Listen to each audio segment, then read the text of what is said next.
All right, so we're live again, back on a Wednesday, which seems to work midweek, hump day if you like.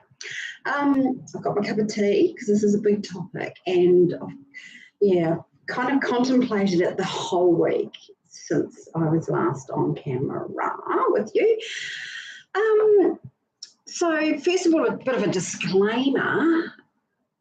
I am talking from the perspective of me as someone who has had a big struggle with my weight and keeping weight off and dieting and yo-yoing, etc. And it is my experience and my experience only that I'm talking about. It's not medical advice. It's not even advice. It's just me talking to you from deep in my soul and my truth about what life is like for me. So, as mentioned, take what you identify with, look for the similarities and not the differences, and I'll get started. So I think I mentioned last time something about comfort food, and really over the week it's just like comfort food. Like, we talk about comfort food, it's like a thing that we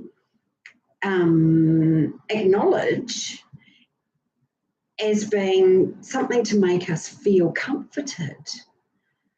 And that food, like when you really boil it down, and I do this a lot, is back to cave people. It's like they didn't need comfort from food. They needed food to eat, to nourish their bodies and give them energy to do the things they needed to do.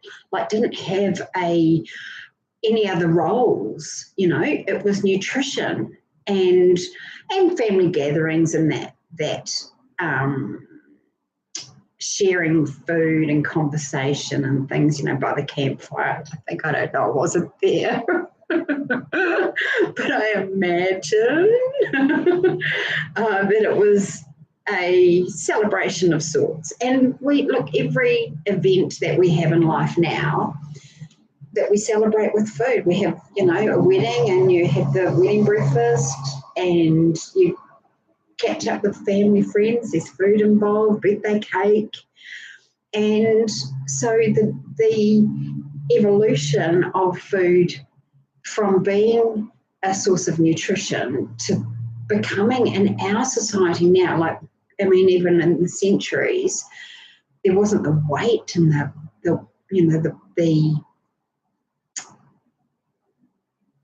the struggle with obesity that we have in our society today. And look, I've got lots of different opinions on that too. All my opinions, my thoughts, my experiences rolled into a little package and made my set of beliefs or thoughts about all of this. Waffle, sorry about that. But I want to explore the comfort side of that. So what I have tried to do, and what I have diligently applied myself to doing, is exploring the comfort that I get from food and the lack of comfort that I exist with to require comfort from food. And that is very deep. It goes into a whole level of my existence that has to bring in the emotional side, the upbringing side, the self-worth, and how I view myself, how I accept myself or how I don't accept myself, and who I am in relation to others. And so this is a journey. This has been the real crux of my weight journey, I guess. If I didn't have discomfort over who I am, I don't think I'd need to use food as a comfort to make me feel better about who I am. And was that what I was using it for anyway? I know we go into mindless eating, where we are eating for just because it's like a switch that goes on and we are self-medicating, if you like. And for me, drugs and alcohol became that thing as well. So eating and alcohol went hand in hand. Okay, let's get real. I've got to drop into this and get really real. So my self-esteem, particularly after putting on weight, reduced. I think I talked about my perfectionism and that I thought I was pretty damn perfect and needed to be knocked off my perch because I'm not. I'm just as imperfect as the next person. So what I've realised, what I've worked through is every single thought or mental gymnastics that I would do to try to address the weight and go on a new diet, go on a new exercise program, fall off and put the weight back on. I suppose journaling, and because I do come from a Christian background, calling out to God, like, what is my problem? What is wrong with me? Not even what is wrong with me, but what do I need to deal with and face to get free of this bondage to food, to get free of this bondage to my weight and the lack of ability to stay at a healthy body weight. And for each of us, that's going to be different. It's each going to be a journey that really only you can know. You know what you've been through, and you know, if you spend time with yourself, I think, and for me, I can identify what is happening with me, what my emotions are around things, why I feel down. And I've done a lot of journaling in my life. I've had screeds, like stacks of notebooks that I've actually decided that not to keep them. Like I could have. It's like, oh, who wants to read that? That was such a different version of me. I wrote that when I was such and such, or I wrote that when I was, yeah. I mean, in some respects, watching a journey like that might be helpful to somebody, but I move so quickly on to the next thing, I guess. I don't want to read about the past stuff. I kind of just want to stay in this and keep moving forward. Excuse me a moment. I don't know whether I should have done this with a cup of tea. I think I don't do that again. So comfort, I know that I have had times where I've been on my own, like, and not in a relationship, where I've lay in bed and longed for just to be spooned, like just to have arms and the warmth of another person in that way, just holding you. And then I was fortunate enough to get into a relationship where I had that around the time my father died, and I had a big, strong man who was beautiful at just holding me. And I'm grateful to have experienced that. I've brought that into my life forward. Like, I used to dream about this, and then I had it, and now I've experienced it, and I kind of feel that feeling, and it's no longer from a place of longing to feel comforted or longing to feel held, but actually putting myself in that place of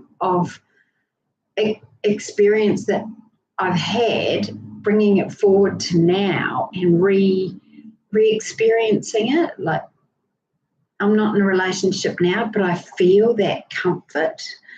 So what am I trying to say? I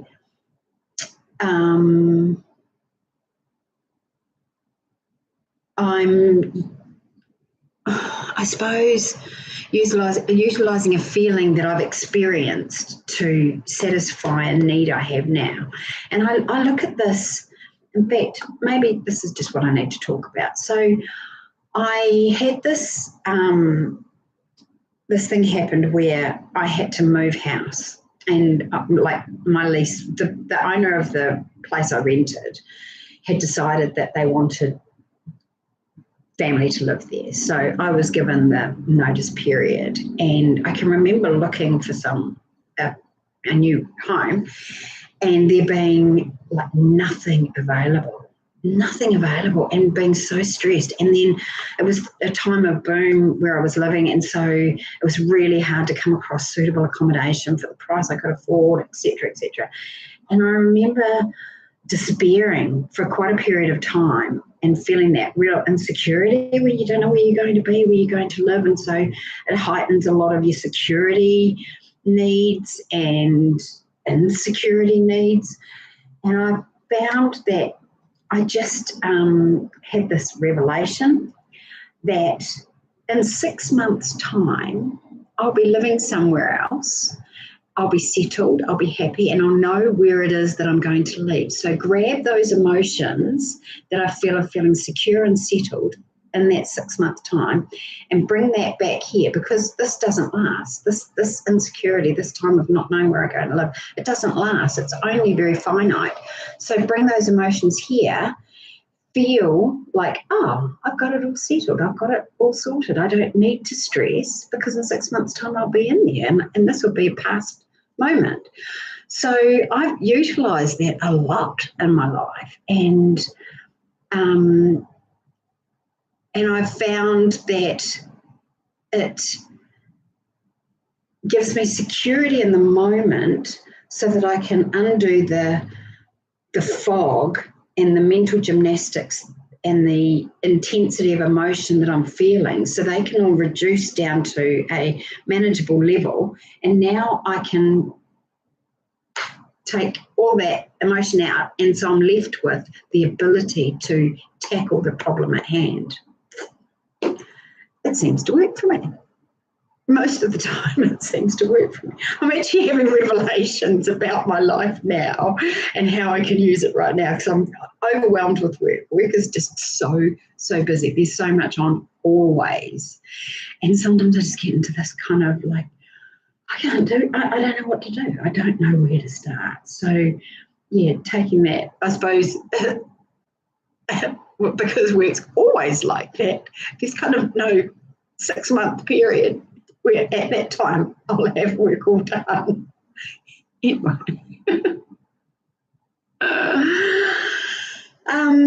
Yes, so thinking about utilising that. So, I mean, with me, with the weight loss surgery, I guess the whole last 2 years have been like that. Well, not 2 years, a year, the weight loss plan.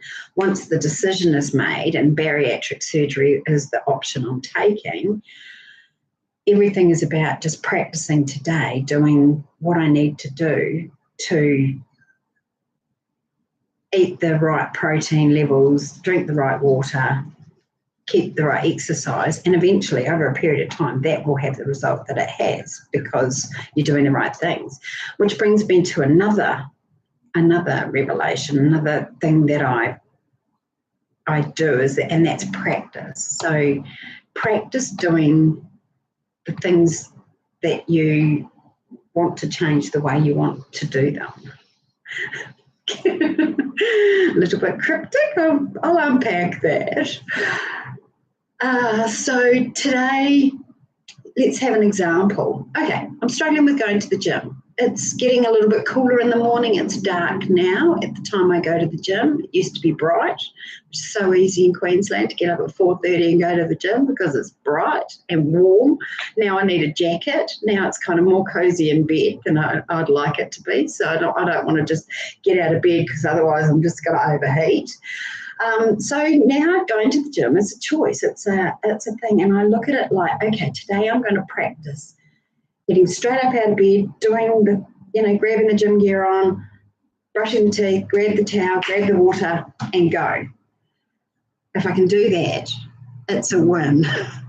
It does take practice. It is called practice for a reason, because I have to practice doing it every time I want to go to the gym, because there's always something to distract me. My flatmate calls me the manic little pixie. Which is so appropriate. I am like this manic little thing that needs to do 15 things, preferably all at the same time, but definitely before I go to the gym. So I know my procrastination works against me, so I have to cut it off and practice not being distracted. Practice doing the things that I need to do to get to the gym. And I say a lot, I've never been to the gym, come back home and thought, oh gosh, I wish I didn't do that. I've never regretted going to the gym. So there you go. I've spoken it out loud, and now these are my mantras that I need to remember the way that I get through life. Yeah, so practicing a different thing, and practicing journaling. That's something I haven't been as good at. I've got journals, I think, in every room of my house, a journal and a pen. So now there's no way you could go back and chronologically without having to look at 3 or 4 books, because I just scattered them as thoughts and ideas for podcasts. And whatever journal is handy. So it might be some from April, then the last time I wrote in this book might be February. So yeah, but if I've got the book there, like I'm looking at my journal right now thinking, yeah, that's a good way to have it just sitting there and remind me to journal. So practicing journaling. Journaling teaches me who I am, actually. I put waffle in there, but that's who I am. I'm Carol, who waffles. For 20 minutes on a live podcast sometimes. Yes, so journaling helps with that. I've been to therapists. My last therapist was really good. It was really good. I'll save that for another podcast, talking about what I learned through that. Let me have another sip of my tea. It's just at that perfect temperature. If I leave it any longer, it's going to get cold and I want to chuck it out. In fact, that's what I should do. I should start chucking it out when it's at that temperature, not feeling like I have to get to the bottom of the cup and finish it. Just like have to eat everything on my plate. Wow. Bariatric surgery has been fantastic for that, because the plate has to be a dinner plate and it's got to be really, really small proportion.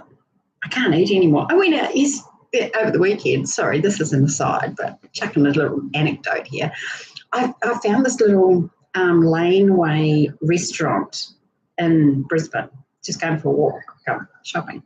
And I went down and I looked at the menu, which of course everything's like $35 for a main, just a little, yeah, and tappers are $18, $20, $22.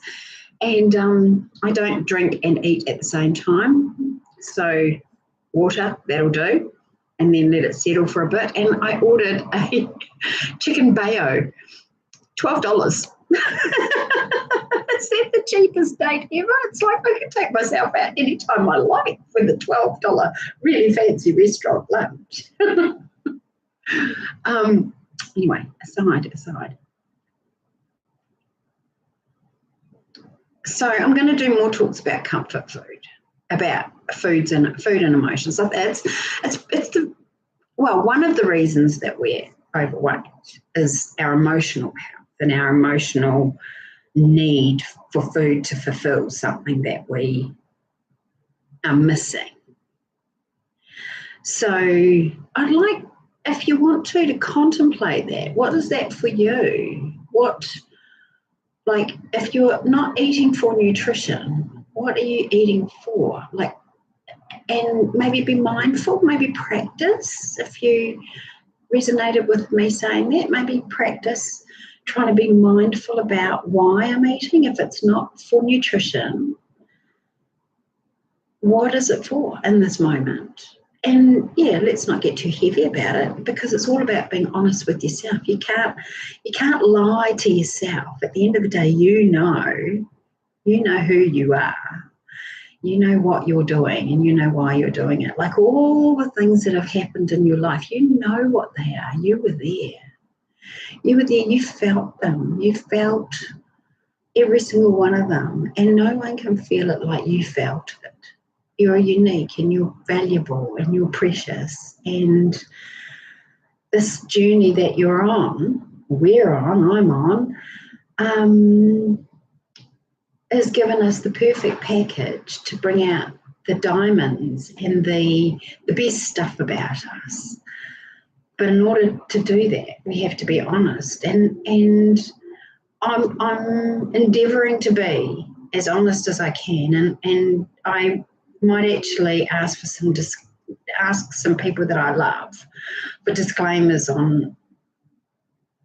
No, not disclaimers. I don't mean disclaimers. I mean basically for permission for me to be honest, because some of what I need to say involves others, and yeah, hard to hide that.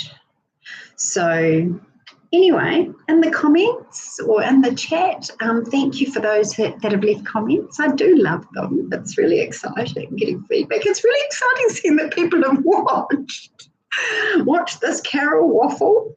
Excellent. I'll make time in my day for that. So thank you. I appreciate it. I'm learning. My daughter has given me a whole lot of ideas. So I'm looking forward to seeing her in September and having a yarn about all the things podcasting and tricks I can learn. So look, I'm grateful to you for watching.